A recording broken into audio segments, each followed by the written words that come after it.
Selamat malam pemirsa, kematian Wayan Mirna Salihin mencengangkan kita semua karena kasus ini sudah lama sekali. Pada tahun 2016 jelas menyedot waktu, energi, bahkan membutuhkan waktu sekitar 6 bulan majelis hakim dari awal bulan Januari hingga September 2016. Di sana ternyata dibuatkan sebuah film dokumenter yang saat ini menjadi tanda tanya apakah benar ada kejanggalan yang tidak terjawab sampai dengan sekarang. Tapi sekali lagi kami menghormati keputusan hakim karena majelis hakim sudah memutus Jessica Kumala Wongso mendapatkan 20 tahun kurungan penjara. Dan tentu dalam putusannya majelis hakim juga memiliki keyakinan tersendiri hingga kemudian menjatuhkan hukuman 20 tahun penjara terhadap Jessica Kumala Wongso. Memang berbagai rumor dan juga prasangka mewarnai kasus kopi sianida sejak tahun 2016 bahkan hingga saat ini usai film dokumenter kemudian kembali menyeruak. Banyak kejanggalan kata netizen terkait dengan kasus ini. Benarkah kejanggalan-kejanggalan tersebut perlu diungkap? Kita coba akan bahas hal ini langsung di meja catatan demokrasi. Nanti kami juga akan melibatkan mahasiswa dari Universitas Paramadina. Teman-teman sudah menonton secara detail filmnya, film dokumenter berjudul Ice Cold Murder Jessica NKV. Sudah ya semuanya ya. Nanti coba kalian kaitkan antara film tersebut dengan fakta. Karena narasumber yang kami hadirkan merupakan mereka ahli yang waktu itu datang langsung ke persidangan Jessica. Oke, kalau gitu langsung saja ya. Kita coba akan perkenalkan satu persatu narasumber kami. Sudah hadir ada Prof. Hermawan Sulistyo, Kapus Kamnas Universitas Bayangkara Jakarta Jaya. Selamat malam Prof, boleh dicoba mikrofonnya? Selamat malam. Sehat Prof. Dan juga sudah ada Prof. Gayus Lumbun, mantan Hakim Agung MA. Selamat malam. Selamat malam.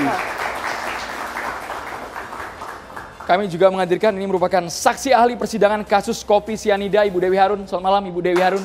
Assalamualaikum. Selamat malam. Assalamualaikum warahmatullahi wabarakatuh. Dan juga ada Bang Johnson Panjaitan, penasihat IPW Indonesia Police Watch.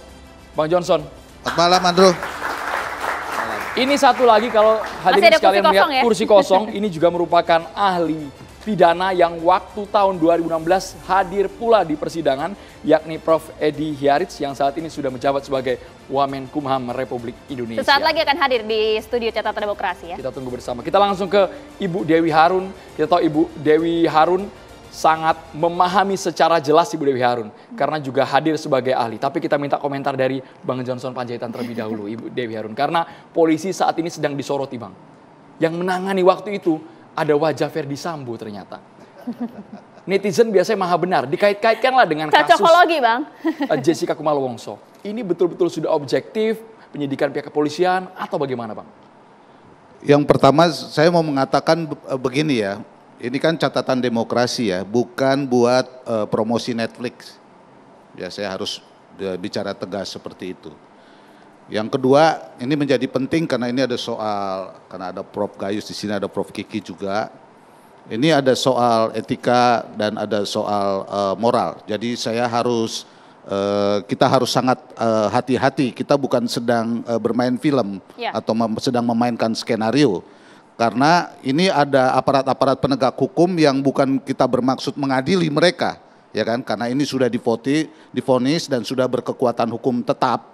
Jadi kita tidak bermaksud untuk mengadili para aparat penegak hukum kita, tapi kita mau menganalisis dan mengkritisi ini agar ini jadi proses pembelajaran bagi bangsa ini untuk menemukan bagaimana proses hukum ini bisa menemukan kebenaran, keadilan dan kemanfaatan. Itu yang paling penting menurut saya. Jadi bukan melulu untuk membangun sebuah kontroversi tanpa ada kontribusi yang cukup jelas. Karena ini menjadi salah satu kelemahan yang paling buruk dalam perkembangan negara kita sekarang ini di tengah-tengah euforia legitimasi Jokowi begitu loh ya. Baik. Atas nama pembangunan. Nah, saya mau bicara begini, jadi posisi saya adalah bukan posisi para pihak. Dengan segala rasa hormat dan permohonan maaf saya kepada keluarga Mirna dan keluarga Jessica dan juga rasa hormat saya pada teman-teman aparat penegak hukum yang lain terutama para hakim. Jadi di dalam kasus ini saya pernah mengutarakan sesuatu yang penting bagi kita karena kelihatannya kita semua ini terjebak pada yang namanya tirani etikat baik penegak hukum. Seolah-olah semua kalau udah prosedur itu didasarkan pada etikat baik. Sementara yang terjadi rakyat makin merasa bahwa keadilannya makin nggak benar dan banyak hal yang dipertanyakan.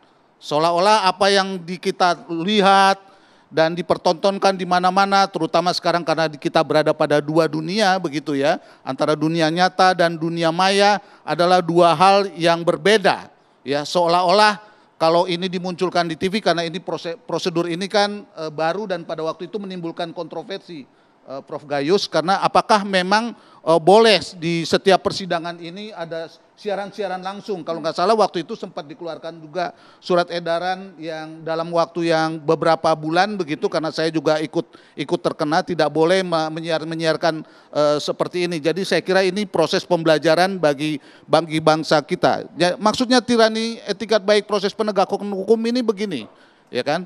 Ini kan ada polisi di mana berkasnya menjadi modal yang sangat penting karena ini bahan baku penting, ya, dibawa ke jaksa untuk melakukan penuntutan, kemudian dibawa ke pengadilan.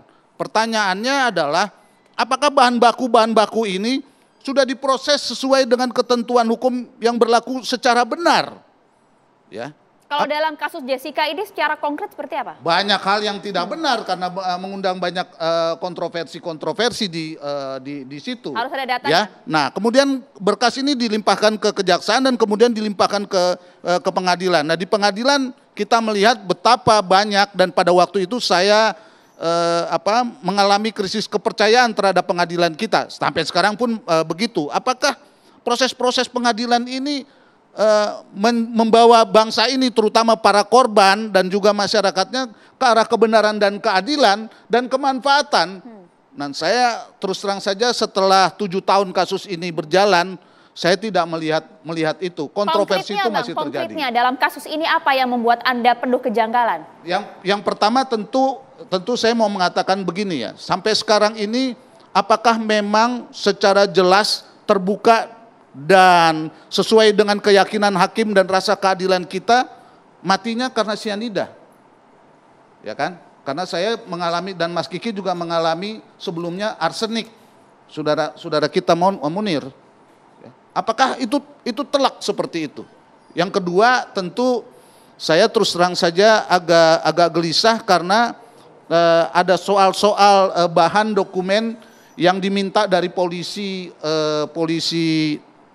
Australia, kemudian ada semacam kesepakatan agar baru bisa dikasih kalau tidak dituntut hukuman mati, kalau tidak divonis hukuman. Loh, ini ya saya anti hukuman mati, tapi kalau negara saya diintervensi kayak begitu, saya terus terang saja saya sangat terganggu. Misalnya itu persoalan-persoalan seperti itu. Yang ketiga misalnya saya juga biasa melakukan itu ya. Senior saya pada waktu itu Pak Oto, apakah memang boleh menggunakan email apa segala macam, menggunakan seluruh kekuatan media, medsos itu untuk menjadi alat bukti dalam tanda kutip sebagai penekan dalam rangka mencari kebenaran material dan keadilan dan lain sebagainya. Alat bukti apa yang dimaksud menggunakan media sosial? Ya itu email apa segala macam kan dijadikan lampiran juga untuk pembelaan begitu. Apakah metode-metode itu bisa sah digunakan? Kalau sekarang kan dunia maya digunakan juga untuk melakukan pressure. Nah ini persoalan-persoalan yang kita hadapi di dalam kasus itu, selain juga ada persoalan-persoalan teknis, misalnya soal otopsi, ya.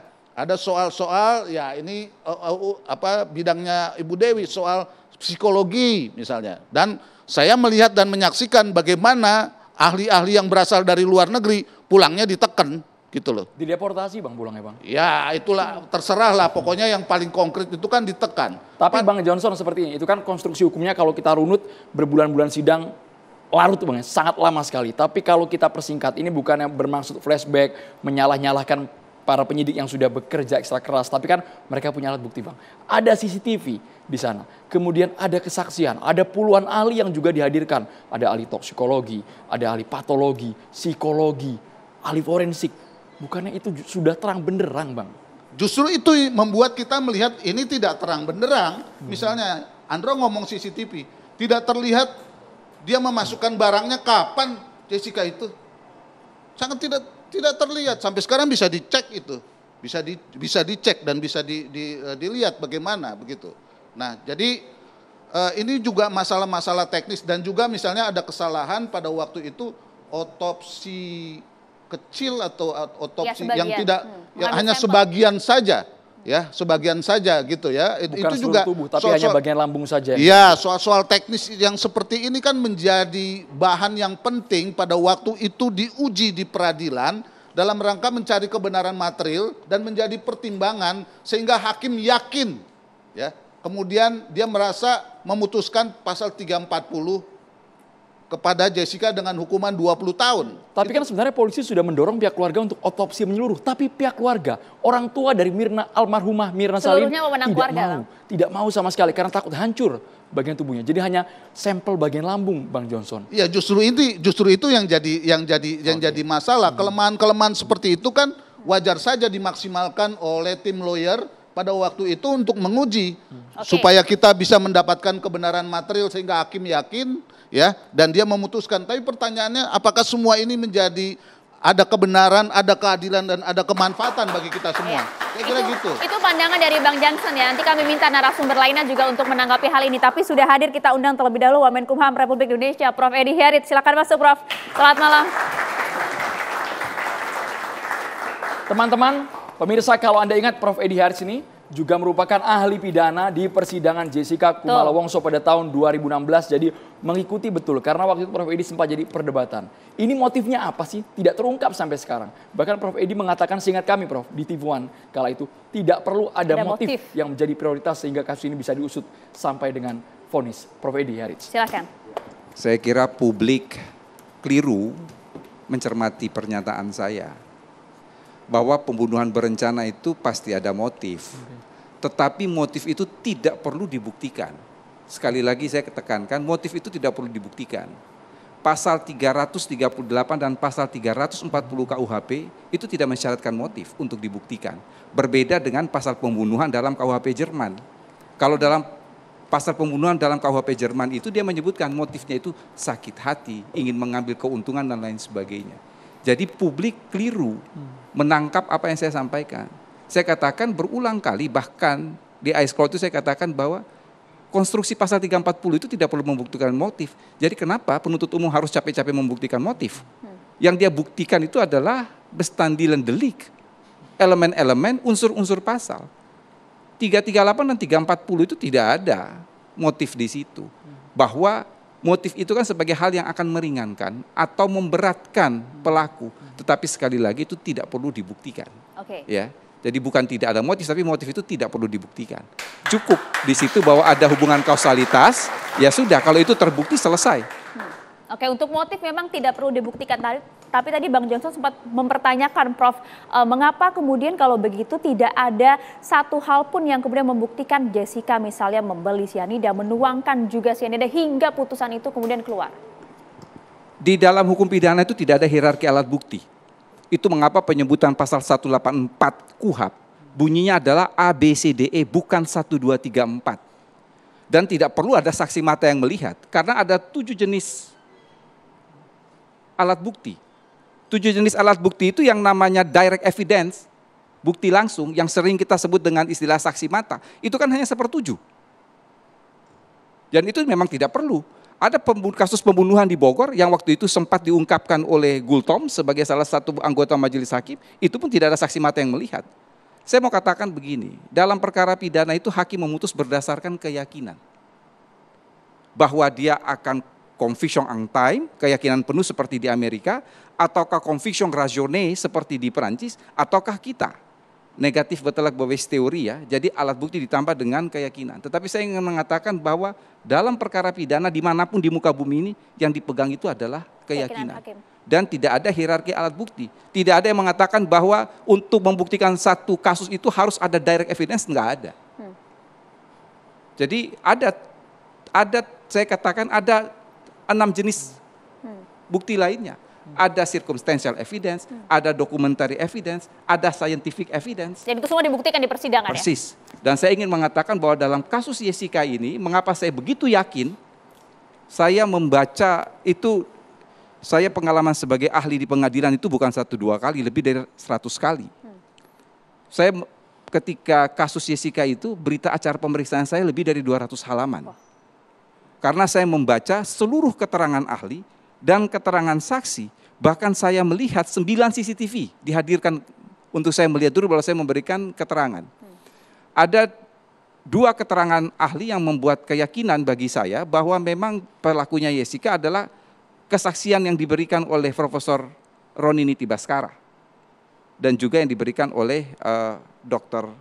Natali, seorang psikolog ya, psikiater. Itu saya yakin betul bahwa memang Jessica adalah pelaku. Tetapi ada satu kunci yang juga membuat saya yakin adalah eksperimen yang dilakukan oleh Dr. Imade Gelgel. Saya hadir di persidangan pada hari itu bersamaan dengan Imade Gelgel. Imade Gelgel siang sampai dengan asar, saya pada asar sampai dengan selesai isya. Imade Gelgel itu melakukan percobaan untuk mencari tahu kapan kira-kira sianida ini dimasukkan ke dalam kopi itu. Itu ya ke dalam gelas.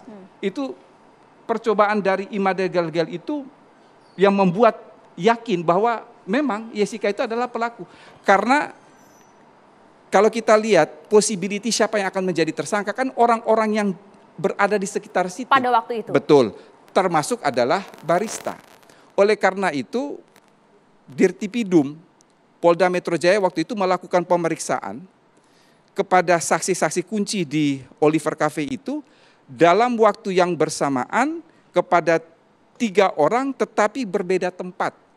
Itu untuk mencegah jangan sampai satu memberitahu yang lain. Dan ternyata pernyataan ketiga orang itu sama. Pertanyaannya sederhana. Apa SOP, standar operasional prosedur ketika seseorang memesan ice coffee Vietnam itu apa?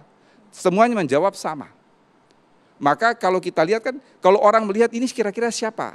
Ditanya kepada si barista itu, bagaimana Anda cara mencampur kopi? Oh biasanya kopi saya tuangkan susu, saya tuangkan air panas. Apakah mungkin cyanida ditaruh diletakkan pada saat mencampur kopi? Itu tidak mungkin. Sebab ketika Imade Gelgel melakukan eksperimen itu, ketika cyanida itu dimasukkan ke dalam air panas, maka seisi Oliver Cafe itu akan keluar. Karena bau itu sangat menyengat, berarti tidak mungkin itu dilakukan oleh barista. Yang paling mungkin adalah ketika sudah ada ice coffee di situ, sudah bercampur dengan es, cyanida diletakkan, itu tidak akan menyengat. Dan pada waktu itu, siapa yang berada dekat minuman? Nggak ada orang lain kecuali Jessica. Oke, artinya tidak perlu ada bukti langsung. Begitu ya Bang Johnson, tidak perlu ada bukti langsung, kemudian tidak perlu ada pembuktian juga mengenai motif seperti yang Anda tanyakan tadi. Dijawab nanti, usai jeda saat lagi.